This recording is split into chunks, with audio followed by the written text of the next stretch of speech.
Good morning friends. आज हम लोग क्या देखेंगे, एग्रीकल्चर के बारे में हम लोग संपूर्ण जानकारी प्राप्त करेंगे ताकि जो आने वाले एग्जाम में उससे संबंधित क्वेश्चन गलत ना हो। सबसे पहले देखेंगे हम लोग भारत की कृषि। देखते हैं भारत की कृषि सबसे अधिक किस बात पर निर्भर करती है। तो कहा जाता है भारतीय कृषि के बारे में यह मानसून के साथ क्या है, तो जुआ है। यानी भारतीय कृषि सबसे अधिक वर्षा पर आश्रित है। जो फसल अक्टूबर में बोई जाती है और अप्रैल में काट ली जाती है वह क्या कहलाती है, तो वह रबी की फसल कहलाती है। क्या? रबी की फसल। और जो फसल जुलाई में बोई जाती है और अक्टूबर में काटी जाती है वह फसल कौन सी है, तो वह खरीफ की फसल है। जो फसल रबी और खरीफ दोनों के बीच यानी कि फसल के बीच तैयार की जाती है उसका नाम तो होगा जायद फसल। खरीफ के फसल का उदाहरण ज्वार, बाजरा, मक्का, चावल, तिल है। और रबी की फसल का उदाहरण तो आपको गेहूँ, चना, जौ, मटर, सरसों, आलू आदि ये सब रबी की फसल के उदाहरण हैं। और जायद फसल के उदाहरण में तो खरबूजा, ककड़ी, खीरा आदि आएगा। और नकदी फसल तो पंजाब हरियाणा में चावल है। ऐसे नकदी फसल में आपको आएगा वैसे फसल जिसकी खेती किसान खाने के लिए ना करे यानी कि बिक्री के लिए करे। तो क्या होगा? गन्ना, मूंगफली, कपास, चाय, कॉफ़ी, ये सब क्या है, तो ये सब नकदी फसल यानी कैश क्रॉप है। किस क्षेत्र को चावल का कटोरा कहा जाता है, तो कृष्णा और गोदावरी क्षेत्र को। भारत का सबसे अधिक खाद्यान्न उत्पन्न करने वाला राज्य वर्तमान में उत्तर प्रदेश है। और भारत में सबसे अधिक कौन सी फसल उगाई जाती है, तो वह चावल यानी धान है। और हरित क्रांति भारत में कब शुरू हुआ, तो 1966-67 की यह घटना है। और हरित क्रांति के जनक किसे माना जाता है भारत में, तो नाम इनका डॉक्टर एम.एस. स्वामीनाथन। इसी तरह हरित क्रांति का उद्देश्य पूछ लिया जाए तो इसका उद्देश्य था खाद्यान्न उत्पादन में आत्मनिर्भरता लाना था। हरित क्रांति पर किस फसल यानी हरित क्रांति का प्रभाव किस फसल पर सबसे अधिक रहा, तो गेहूं और चावल के उत्पादन में इनका उत्पादन अपेक्षाकृत बहुत ज़्यादा बढ़ गया। किस राज्य को भारत का धान्य भंडार कहा जाता है, पंजाब को। सब्जी उत्पादन में भारत का स्थान दूसरा नंबर है, पहला चीन। फल के उत्पादन में भारत का स्थान दूसरा, पहला चीन। नीली क्रांति का संबंध किस उद्योग से है, मत्स्य उद्योग। इसमें भी भारत का स्थान दूसरा है, पहला चीन का है। श्वेत क्रांति का संबंध किस उद्योग से है, दूध उद्योग से। और भारत में ऑपरेशन फ्लड के जनक तो डॉक्टर वर्गीस कुरियन को माना जाता है। सुनहरी क्रांति किस फसल से संबंध रखती है, तो यह बागवानी व शहद उत्पादन से है। गोल क्रांति किसके लिए चलाई गई थी, तो गोल क्रांति आलू उत्पादन के लिए। क्या नाम है? गोल क्रांति आलू उत्पादन के लिए। और कौन सी क्रांति, तो कृष्णा क्रांति। यह क्या है, यह उर्वरक से संबंधित है। गुलाबी क्रांति का संबंध है, तो गुलाबी क्रांति यह झींगा उत्पादन से गुलाबी क्रांति का संबंध है। भारत में कुल कार्यशील जनसंख्या का कितना % भाग कृषि में लगा हुआ है, तो यह 64% से ज़्यादा। नीलगिरी के पहाड़ी क्षेत्रों में कौन सी फसल उगाई जाती है, कॉफ़ी। और राष्ट्रीय रसदार फल अनुसंधान केंद्र कहाँ है, नागपुर में है। अंगूरों की खेती के लिए कौन सा शहर प्रसिद्ध है, नाम है उसका नासिक। मूंगफली भारत में सबसे अधिक किस राज्य में उगाई जाती है, गुजरात में। और सोयाबीन मध्य प्रदेश। चावल का उत्पादन सर्वाधिक पहले होता था पश्चिम बंगाल में, लेकिन अब उत्तर प्रदेश में होता है, लेकिन उत्पादकता पश्चिम बंगाल की ज़्यादा है। भारत के किस राज्य में गेहूं की खेती न होती है, तो तमिलनाडु। किस फसल की कटाई व बुआई में अधिक समय लगता है, तो गन्ना। तिलहन प्रौद्योगिकी मिशन की स्थापना कब हुई थी, तो 1986 की बात है। भारत का उर्वरक उत्पादन में विश्व में कौन सा स्थान है, तो तीसरा है। वर्तमान में भारत के सकल घरेलू उत्पाद में कृषि व संबंध क्षेत्र का योगदान तो लगभग 14% है। मूंगफली में दाने का औसत % कितना होता है, उसका आकार 70% है। केंद्रीय शुष्क भूमि खेती अनुसंधान संस्थान कहाँ है, तो केंद्रीय शुष्क भूमि खेती अनुसंधान संस्थान तो यह हैदराबाद में है। मक्का की खेती किस मौसम में की जाती है, तो साउथ इंडिया में खरीफ में और बिहार यूपी में यह रबी की फसल है। दुग्ध उत्पादन में श्वेत क्रांति यानी ऑपरेशन फ्लड लाने का श्रेय किसे जाता है, तो भारत में डॉक्टर वर्गीस कुरियन को। दूध उत्पादन में भारत का स्थान प्रथम है। भारत में सर्वोत्तम चाय कहाँ पैदा की जाती है? तो दार्जिलिंग की चाय। किस फसल के लिए पानी की अधिकतम आवश्यकता है लेकिन जमाव नहीं होना चाहिए? जो कौन सा फसल है ऐसा? चाय। काजू का सबसे बड़ा उत्पादक राज्य? तो काजू का जो सबसे बड़ा उत्पादक राज्य है अभी वर्तमान में, तो आपको कौन मिलेगा? महाराष्ट्र, केरल नहीं है। तो सबसे अधिक काजू कहाँ होगा? तो महाराष्ट्र में होगा। रेशे वाली फसलें कौन सी होती है? कपास, जूट, सन। भारत में लंबे रेशे के कपास का आयात मुख्यतः कहाँ से होता है? तो यूएसए यानी संयुक्त राज्य अमेरिका से। दलहन उत्पादन में भारत का कौन सा राज्य सबसे आगे है? तो राजस्थान। स्वच्छ जलीय मछली का उत्पादन करने वाला यानी मीठे पानी का जो मछली होता है, यानी जैसे कि झील में और नदी वाले मछली, तो सबसे अधिक उत्पादन तो पश्चिम बंगाल। तंबाकू उत्पादन में भारत का स्थान? तो तंबाकू उत्पादन में भारत का स्थान अभी सेकेंड है। पहला चीन है, दूसरा भारत है, अमेरिका 3 नंबर पर। भारत के जूट का सर्वाधिक क्षेत्रफल वाला राज्य कौन है? पश्चिम बंगाल। भारत का सबसे बड़ा सोयाबीन उत्पादक राज्य? तो यह मध्य प्रदेश है। नारियल उत्पादन में भारत का विश्व में कौन सा स्थान है? प्रथम हरित क्रांति के यानी तो इसमें भारत का पहला है। प्रथम हरित क्रांति के फलस्वरूप देश में कुल खाद्यान्न में किसकी उत्पादकता में कमी आई? तो लोगों ने दलहन और मोटे अनाज की खेती करना छोड़ दिया। शुष्क भूमि के लिए सबसे अच्छी फसल कौन सी है? तो मूंगफली। झूम कृषि क्या है? स्लैश एंड बर्न एग्रीकल्चर है, यानी कृषि की एक प्राचीन तरीका है। बड़े पैमाने पर जूट की खेती किस नदी क्षेत्र में की जाती है? हुगली नदी क्षेत्र। केसर सबसे अधिक मात्रा में कहाँ उगाया जाता है? तो भारत में, कश्मीर, पूरी दुनिया में, स्पेन में। कृषि को उद्योग का दर्जा देने वाला प्रथम राज्य कौन है? तो महाराष्ट्र। किस समिति ने कृषि जोतों पर कर लगाने की संस्तुति दी थी? तो राज्य समिति ने। भारत के कुल क्षेत्रफल में कितने % भाग पर खेती की जाती है? तो 51% से अधिक है। भारत में कितने % भाग पर चारागाह है? तो 4%। और वन से भरी भूमि का? तो भारत में वन जो फॉरेस्ट लैंड है वह आपको मिलेगा लगभग 22%, और शेष यानी लगभग 3% क्या है? तो वन आवरण है, यानी वन आच्छादित इलाका है, यानी लगभग भारत में अभी 25% वन है। बंजर भूमि तथा बिना उपयोग की भूमि का प्रतिशत भारत में कितना है? तो 24%। नकदी फसल किसे कहते हैं? वह फसल जो व्यापार के उद्देश्य से किसानों के द्वारा की जाती है, जैसे कपास, गन्ना, तंबाकू, जूट इत्यादि। रबी की फसल? यह फसल अक्टूबर नवंबर में बोई जाती है और मार्च अप्रैल में काटी जाती है, जैसे गेहूँ, जौ, चना, मटर, सरसों, आलू, राई इत्यादि। और खरीफ की फसल? तो यह फसल जून जुलाई यानी मानसून के सीजन में बोई जाएगी और शीत यानी जो हल्का ठंडा आ जाएगा उस समय काट लिया जाएगा, जैसे धान, गन्ना, तिलहन, कपास, मक्का, तिल, ज्वार, बाजरा इत्यादि। और जायद फसल? तो यह मई जून में बोई जाएगी और जुलाई अगस्त में काट ली जाती है, जैसे राई, उड़द, मूंग, तरबूजा, खरबूजा, ककड़ी, खीरा इत्यादि। इसमें मुख्य रूप से सब्जी ही आते हैं। स्लैश एंड बर्न एग्रीकल्चर यानी झूम कृषि क्या है? तो यह इसमें जंगलों को काट कर भूमि साफ की जाती है, इसके बाद इस भूमि पर खेती की जाती है। कुछ दिनों बाद भूमि की उर्वरता समाप्त हो जाने पर यह भूमि छोड़ दी जाती है और इस तरह की खेती पूर्वोत्तर के राज्यों में की जाती है। झूम के खेती को मलेशिया में लडांग, मलेशिया में क्या कहेंगे? लडांग।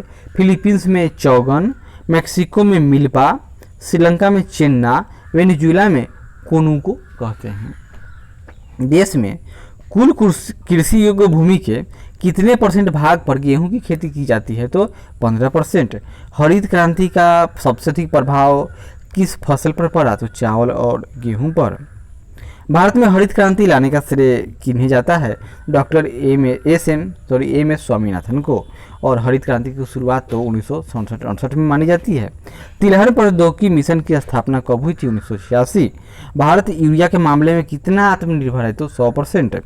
और किस उर्वरक के मामले में भारत पूरी तरह आयात पर आश्रित है? तो वह है पोटास यानी पोटेशियम। केसर का एकमात्र उत्पादक राज्य तो जम्मू कश्मीर है। भारत में सबसे अधिक रेशम कहाँ पैदा होती है? तो कर्नाटक में। और प्रकृति के रबर में भारत का स्थान तो पूरी दुनिया में भारत का स्थान 4था नंबर पर है, और भारत में सबसे अधिक तो केरल में प्रकृति के रबर का उत्पादन होता है। नासिक किसकी खेती के लिए प्रसिद्ध है?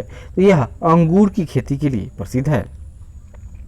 कॉफी के उत्पादन के लिए भारत में कौन सी जगह प्रसिद्ध है? तो कूर्ग यानी नीलगिरी की पहाड़ी, यह कर्नाटक में है। यह बाबा बुदन की पहाड़ी। राष्ट्रीय रसदार फल अनुसंधान केंद्र कहाँ स्थित है? तो नागपुर में है।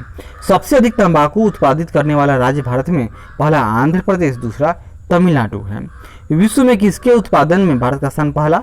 तो आम, चीकू, खट्टा नींबू, केला, नारियल, काली मिर्च, अदरक, हल्दी के उत्पादन में भारत का नंबर 1 पोजीशन है।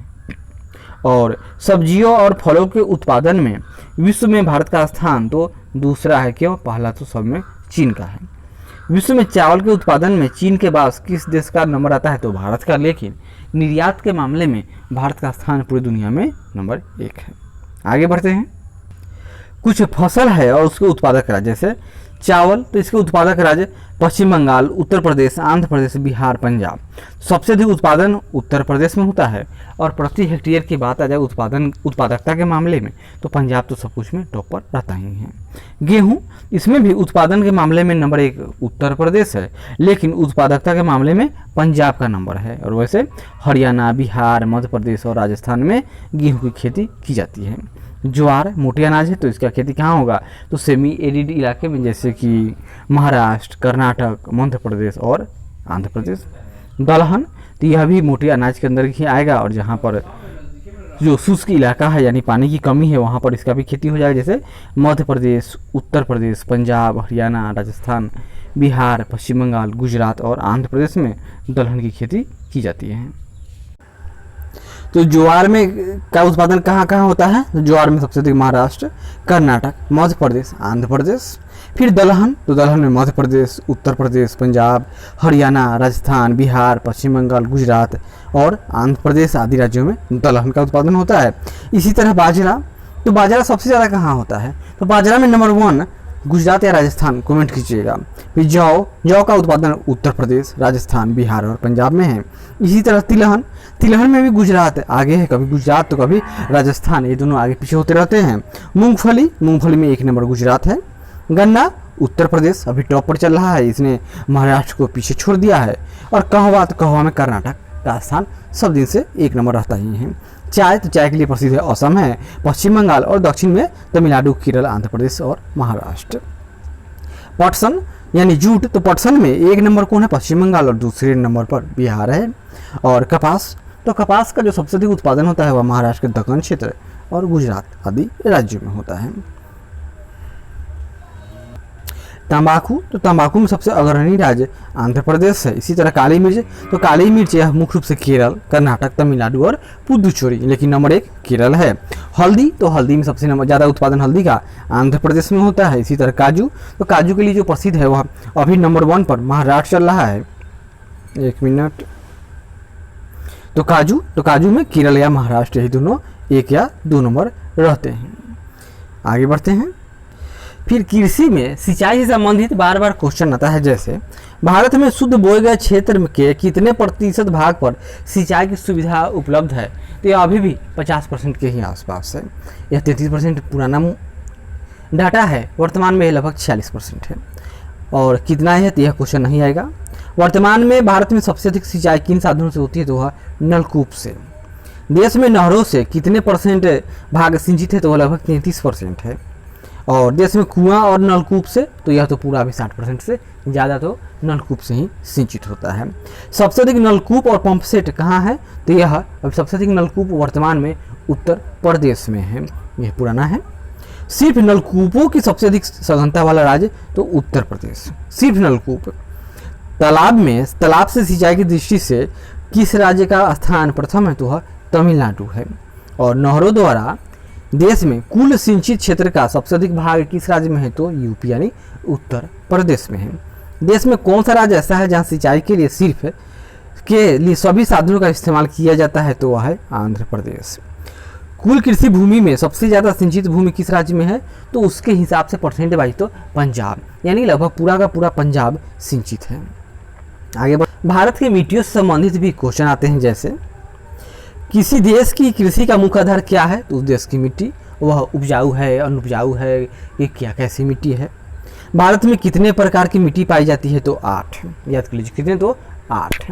सबसे अधिक जलोढ़ है, फिर दूसरे नंबर पर काली मिट्टी, तीसरा लाल मिट्टी, चौथा नंबर कौन आएगा लेटराइट मिट्टी, पांचवा नंबर रेगिस्तानी मिट्टी, छठा नंबर पहाड़ी मिट्टी, सातवां नंबर लवणीय और एक आठवां होगा कछारी मिट्टी। आगे बढ़ते हैं। भारत की सबसे महत्वपूर्ण मिट्टी जलोढ़ है, यह लगभग 43% भाग पर विस्तृत है। नवीन जलोढ़ मिट्टी को अन्य उसका क्या नाम है, उसका नाम खादर है। और किस मिट्टी में पोटास की मात्रा सबसे अधिक होती है, तो जलोढ़ मिट्टी में। काली मिट्टी का दूसरा नाम रेगुड़ यानी ब्लैक सॉइल या रेगुड़ कहेंगे इसको। काली मिट्टी किस फसल के लिए सबसे अधिक उपयोगी है, तो कपास के लिए। लाल मिट्टी का रंग लाल किसके कारण होता है, लौ ऑक्साइड के कारण। किस मिट्टी में आयरन और सिलिकॉन सबसे अधिक पाया जाता है, तो लेटराइट मिट्टी में। चाय की खेती के लिए सबसे उपयुक्त मिट्टी कौन सी है, तो लेटराइट मिट्टी, और जिसका जो प्रकृति होगा वह अम्लीय होता है। भारत का समस्त स्थल भाग यानी कुल इलाके में का जो परसेंट में जो जलोढ़ मिट्टी का कितना परसेंट है, यानी कुल भारत में जलोढ़ मिट्टी तो यह 24% है, और केवल मिट्टी में तो इसका परसेंट 43% हो जाता है। लावा के प्रवाह से किस मिट्टी का निर्माण होता है, तो है काली मिट्टी। और कौन सी मिट्टी जैव पदार्थों से भरपूर है, तो गलत बात, काली मिट्टी में जैव पदार्थ ये नहीं मिलता है। वह तो जो लावा का जो प्रवाह हुआ था उसका जो अपक्षय और अपरदन प्रक्रिया के स्वरूप ही काली मिट्टी का निर्माण होता है। किस मिट्टी का निर्माण बैसाल्ट चट्टानों के विखंडन से होता है, काली मिट्टी। आगे बढ़ते हैं। किस मिट्टी में कृषि के लिए सिंचाई की आवश्यकता नहीं होती, उसका नाम है काली मिट्टी, क्योंकि इसकी जल धारण क्षमता अधिक होती है। भारत में लाल मिट्टी का विस्तार सबसे अधिक कहाँ है, तो आंध्र प्रदेश व तमिलनाडु में। किस मिट्टी में लोहे और एल्युमिनियम के कण पाए जाते हैं, तो लाल मिट्टी यानी लेटराइट मिट्टी में लोहे और एल्युमिनियम के कण पाए जाते हैं। धान की खेती के लिए कौन सी मिट्टी उपयुक्त है, तो दोमट मिट्टी। मृदा अपरदन को कैसे रोका जा सकता है, तो वन रोपण करके। फिर बहुत सारे प्रक्रिया हैं उसके द्वारा जो मृदा अपरदन को रोका जा सकता है। रेगुड़ मिट्टी सबसे अधिक किस राज्य में पाई जाती है, तो महाराष्ट्र में। किस प्रकार की मिट्टी में जिप्सम का प्रयोग करके उसे उपजाऊ बनाया जा सकता है, तो अम्लीय मिट्टी में जिप्सम का प्रयोग करके उसको उपजाऊ बनाया जा सकता है। किस प्रकार की मिट्टी में कार्बनिक पदार्थों की अधिकता होती है, तो कार्बनिक पदार्थों की इसमें अधिकता कहाँ से होगी, काली मिट्टी, नाम है काली मिट्टी, वह आयरन के कारण है। इसमें कार्बनिक पदार्थ कहाँ से आएगा, कार्बनिक पदार्थ की अधिकता सबसे अधिक कहाँ पाई जाएगी, तो वह पहाड़ी मिट्टी यानी जंगली मिट्टी में। भारत के किस राज्य में अंतर्देशीय लवणीय आर्द्र भूमि है, तो है राजस्थान में। लेटराइट मिट्टी को अन्य किस नाम से जानते हैं, उसका नाम है मुखरेला मिट्टी। काली कपासी मिट्टी को किस नाम से जाना जाता है, तो रेगुड़ मिट्टी। लेटराइट मिट्टी सबसे अधिक कहाँ पाई जाती है, तो मालाबार तटीय प्रदेशों में। ग्रेनाइट और नाइस चट्टानों के द्वारा किस मिट्टी का निर्माण होता है, तो लाल मिट्टी का। लेटराइट मिट्टी सबसे अधिक कहाँ पाई जाती है, तो मालाबार तटीय प्रदेश में यानी मुख्य रूप से केरल में। ग्रेनाइट और नाइस चट्टानों के द्वारा किस मिट्टी का निर्माण होता है, तो लाल मिट्टी यानी रेड सॉइल का। किस प्रकार की मिट्टी में सबसे कम उर्वरक की आवश्यकता होती है, तो जलोढ़ मिट्टी में। भारत के उत्तरी मैदानों में किस प्रकार की मिट्टी पाई जाती है, जलोढ़ मिट्टी। किस मिट्टी का प्रायद्वीपीय भारत में सर्वाधिक विस्तार है, काली मिट्टी। पुरानी जलोढ़ मिट्टी को अन्य किस नाम से जाना जाता है, तो उसका नाम है बांगर। नई मिट्टी का नाम खादर। गंगा में जलोढ़ मिट्टी भूमि की सतह से कितने नीचे तक पाई जाती है, तो 6000 मीटर, 6 किलोमीटर, 600 मीटर ना। लेटराइट मिट्टी के निर्माण में उत्तरदायी कौन है, तो अपक्षालन और केशिका क्रिया। अपक्षालन और केशिका क्रिया से क्या होगा, लेटराइट मिट्टी का निर्माण होता है। कौन सी मिट्टी सूख जाने पर, कठोर एवं गीली होने पर दही की तरह लिपलिपी हो जाती है, तो वह है लेटराइट मिट्टी। मिट्टी के अध्ययन का क्या नाम है, मृदा विज्ञान कहा जाता है यानी पेडोलॉजी। भारतीय कृषि अनुसंधान परिषद ने मिट्टी को कितने वर्गों में बांटा है, तो 8 वर्गों में मिट्टी का डिवाइड किया था। कृषि विधियों के नाम हैं, जैसे कि कृषि है तो उसका संबंधित विधि, जैसे सेरीकल्चर यानी रेशम कीट पालन को क्या कहते हैं, तो सेरीकल्चर। रेशम कीट पालन सेरीकल्चर। मधुमक्खी पालन एपीकल्चर, और मत्स्य पालन पीसीकल्चर। इसी तरह फूलों का उत्पादन तो फ्लोरिकल्चर। अंगूरों की खेती विटीकल्चर, अंगूरों की खेती विटीकल्चर। केचुआ पालन बर्मीकल्चर। फलों का उत्पादन पोमोकल्चर। ओलेरीकल्चर यानी सब्जियों का उत्पादन। और हॉर्टिकल्चर मतलब बागवानी, यानी बागवानी मतलब क्या, तो उस बागवानी में रंग बिरंगे फल फूल सब्जी सबका जो सामूहिक रूप से खेती होगा तो वह हॉर्टिकल्चर, और सिर्फ सब्जियों का खेती तो ओलेरिकल्चर। एरोपोटिक मतलब हवा में पौधों के उगाना, तो क्या है तो एरोपोटिक कहलाता है। और हाइड्रोपोनिक्स यानी पानी में पौधों को उगाना, यानी बिना मिट्टी के पौधों को उगा देना, तो क्या है तो हाइड्रोपोनिक्स कहलाता है। कृषि से संबंधित विभिन्न क्रांतियां हैं जो इससे संबंधित बार बार किसी न किसी एग्जाम में क्वेश्चन आ जाता है। जैसे हरित क्रांति का संबंध किससे है, तो मुख्य रूप से खाद्यान्न उत्पादन के लिए, जैसे कि चावल गेहूं के उत्पादन के लिए। श्वेत क्रांति, तो इसका संबंध, श्वेत क्रांति का संबंध दूध उत्पादन से था, तो श्वेत क्रांति यानी ऑपरेशन फ्लड दूध उत्पादन। नीली क्रांति यानी ब्लू रिवोल्यूशन, तो यह मत्स्य उत्पादन से संबंधित है। भूरी क्रांति उर्वरक उत्पादन। रजत क्रांति तो अंडा उत्पादन। पीली क्रांति तिलहन उत्पादन। कृष्ण क्रांति बायोडीजल उत्पादन। लाल क्रांति टमाटर या मांस यानी दोनों से संबंधित है लाल क्रांति। गुलाबी क्रांति तो झींगा मछली उत्पादन से संबंधित है। और बादामी क्रांति मसाला उत्पादन। सुनहरी क्रांति फल उत्पादन। अमृत क्रांति नदी जोड़ो परियोजना के लिए शब्द का प्रयोग किया जाता है। विश्व की कृषि से भी कुछ लिमिटेड स्तर के ही क्वेश्चन आते हैं, इसमें ऐसा नहीं है कि आपको पीएचडी करने की आवश्यकता है। जैसे विश्व के कृषि प्रदेशों का वर्गीकरण किसने प्रस्तुत किया था, उनका नाम है डी हिटल सी। क्या नाम था, डी हिटल सी। विश्व के कुल धरातल क्षेत्रफल का कितना परसेंट भाग कृषि कार्य में लगा हुआ है, तो लगभग 11%। वान थ्योरिन का सिद्धांत किस पर आधारित था, तो तुलनात्मक लाभ पर, यानी इनके हिसाब से क्या था, इन्होंने इसको कहा जाता है एक परिकल्पना, यानी उसका इनका एक शहर होगा, उस शहर में मात्र यातायात के लिए एक नदी मार्ग था, उस शहर से चारों तरफ जो केंद्र है एकदम बीच में केंद्र स्थित है, और चारों तरफ समान दूरी पर जो कृषि उत्पादक क्षेत्र स्थित हैं। पास में क्या होगा, तो जल्दी खराब होने वाले और वो कीमती बिकने वाले फसल का उत्पादन होगा, जैसे साग सब्जी। उससे दूर खाने वाले सामान का और चारागाह भी शहर के पास में ही होगा। ये सब इनका बहुत ही अच्छा मॉडल था। विश्व का सबसे बड़ा गेहूं निर्यातक देश कौन सा है, तो अर्जेंटीना। गेहूं की फसल के लिए आदर्श तापमान 15 से 20 डिग्री सेल्सियस होना चाहिए। नील नदी के डेल्टा क्षेत्र में सर्दी के मौसम में कौन सी फसल उगाई जाती है, गेहूं। गेहूं की कृषि से संबंधित है स्टेपी। गेहूं की खेती के लिए कौन सी जलवायु उपयुक्त है, तो टेम्परेट यानी समशीतोष्ण। उत्तरी गोलार्ध में संसार का कितने % गेहूं उपजता है, तो 90%। इटली में चावल के लिए कौन सी नदी घाटी प्रसिद्ध है, तो इटली में प्रमुख नदी कौन है, उसको कहते हैं इटली का गंगा, नाम उसका पो नदी। गेहूं की खेती के लिए किस मृदा, यानी गेहूं की खेती किस मृदा से संबंधित है, तो उसका नाम है चेरनोजम। किस फसल को जल भराव की आवश्यकता होती है, तो चावल को। धान की खेती के लिए कौन सी मिट्टी सबसे उपयुक्त है, चिकनी मिट्टी। मक्का की पेटी विश्व में कहाँ पाई जाती है, अमेरिका में। सर्वप्रथम मक्का की खेती कहाँ की गई, मध्य अमेरिका। किस द्वीप में गन्ने की खेती उत्तम होती है, हवाई द्वीप में। चाय निर्यात के क्षेत्र में कौन सा देश सबसे आगे है, तो चाय निर्यात में कीनिया का स्थान अच्छा है, लेकिन वर्तमान में सबसे अधिक चाय का उत्पादन या निर्यात तो चीन करता है, दूसरे नंबर पर कीनिया, और भारत का स्थान तो पीछे चला गया है क्योंकि भारत में खपत बहुत ज़्यादा है। विश्व प्रसिद्ध उलंग किस्म की चाय किस देश में पैदा होती है, ताइवान में। यारवा क्या है, यह पराग्वे में एक चाय सदृश झाड़ी है, उसका क्या नाम है, यारवा। चाय की खेती के लिए उपयुक्त जलवायु कौन सी है, मानसूनी यानी ट्रॉपिकल क्लाइमेट। फजेंडा क्या है, यह ब्राजील के कहवा बागान को फजेंडा कहते हैं। कॉफी का उत्पादन विश्व में सबसे अधिक कौन सा देश करता है, एक नंबर ब्राजील है, दूसरा नंबर वियतनाम का आएगा। विश्व में कपास की खेती सबसे अधिक कहाँ की जाती है, चीन में। और विश्व में सबसे बड़ा रबर उत्पादक देश थाईलैंड है, और भारत का स्थान चौथा नंबर है।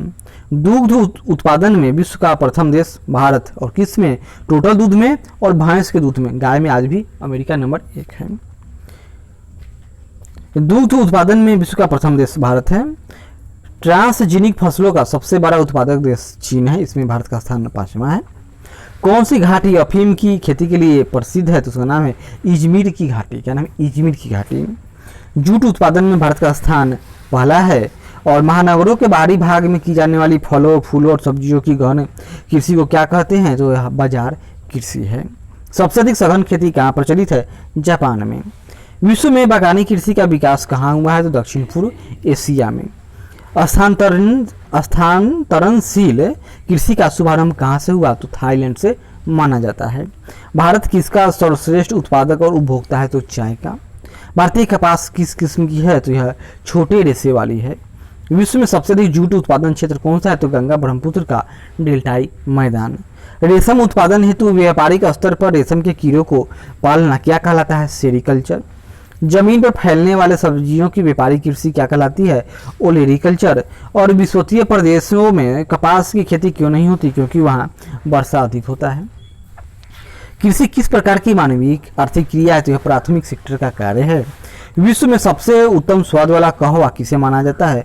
मोचा कहवा को। क्या नाम? मोचा कहवा। जैतून की कृषि किस देश में की जाती है? यह मेडिटेरियन क्लाइमेट वाले देश, मुख्य रूप से फ्रांस में। France, Greece. और आगे देखते हैं मिश्रित कृषि क्या है? यानी एक ही फार्म हाउस में क्या होगा? फसल के साथ साथ पशुपालन किया जाना। और गहन कृषि किस क्षेत्र से संबंधित है? गहन कृषि मतलब क्या कि एक जो क्षेत्र है, जो जमीन का टुकड़ा होगा, उस पर लगातार एग्रीकल्चर होगा, यानी एक साल में 2 से 3 फसल उपजा लिया जाएगा। यह मुख्य रूप से भारत, जापान और पूर्वी चीन तथा हिंद चीन में प्रसिद्ध है। और कनाडा, अमेरिका, यूरोप आदि क्षेत्रों में तो वहाँ पर व्यापारिक कृषि, इसको कहते हैं ट्रक फार्मिंग किया जाता है, ताकि उत्पादन बड़े पैमाने पर होता है और प्रायः एक तरह की ही खेती की जाती है। ट्रक फार्मिंग का दूसरा नाम क्या है? विपणन बागवानी। मानव निर्मित धान है टिटिकल। और एस्माउनी किसकी प्रजाति है? तो कपास की। विश्व के लावा निर्मित मैदानों में कौन सी फसल सर्वाधिक उपजाई जाती है? तो कपास। आशा करते हैं कि कृषि से संबंधित यह फैक्ट अच्छा लगे तो जरूर लाइक करें, कमेंट करें और सब्सक्राइब करें। धन्यवाद।